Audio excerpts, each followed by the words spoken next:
د سې شنبې په ورځ هلمند ولایت مقام د والي په کاري دفتر کې د اهل تشیع هیوادوالو له علماوو او قومي مخورو سره یوه مهمه ناسته ترسره شوه. د ولایت مقام ویاند مولوي محمد قاسم ریاض وایي په دې غونډه کې د لښکرګاه ښار د اهل تشیع شورا مشر مرستیال ګڼ شمېر دیني علماوو او قومي متنفذینو ګډون درلود. راغلو مشرانو د اسلامي امارت له مسؤلینو څخه د ولس سره د نیک چلند، د امنیت ټینګښت او د ټولنیزو خدمتونو د برابرولو له امله مننه وکړه. هغوی همداراز یو شمېر ټولنیزې ستونزې او اړتیاوې شریکې کړې او د حل غوښتنه یې وکړه. نن ورځ سې شنبه هلمند والي الحاج محترم مولوي امان الدین منصور صاحب په خپل کاري دفتر کې د لښکرګاه ښار د اهل تشیع هیوادوالو د ګڼ شمېر علماو او متنفذینو سره ناسته درلودله.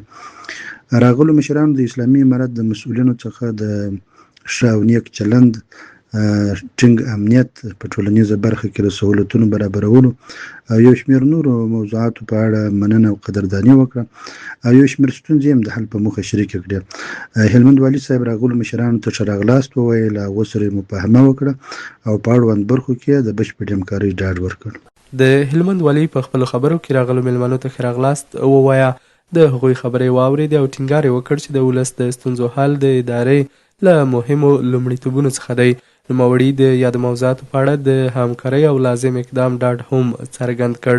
دا ډول ناستې د حکومت او ولس ترمنځ د باور د پیاوړتیا، د ستونزو د حل او د متقابل تفاهم د رامنځته کولو لپاره مهمې بلل کیږي.